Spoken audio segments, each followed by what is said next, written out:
Polisi menangkap 6 selebgram terkait kasus penyalahgunaan narkoba di sebuah hotel di Jakarta Selatan.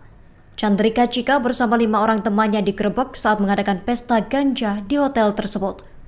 Cika CS terancam mendekam di penjara selama 4 tahun karena terbukti menggunakan narkoba jenis ganja.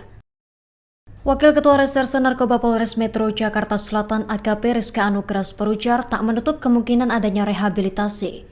Namun Cika dan teman-temannya perlu melalui serangkaian proses serta pemeriksaan. Dalam hal ini terkait apakah mereka termasuk golongan yang bisa mendapatkan rehabilitasi.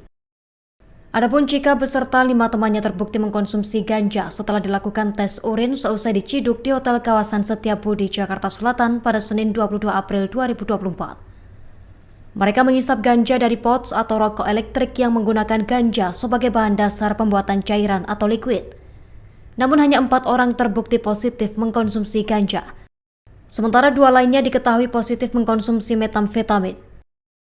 Rizka mengatakan Cika CS tak memiliki alasan khusus di balik penggunaan narkotika. Mereka diduga sudah biasa mengkonsumsi narkoba karena pergaulan. Download Tribun X sekarang, menghadirkan lokal menjadi Indonesia.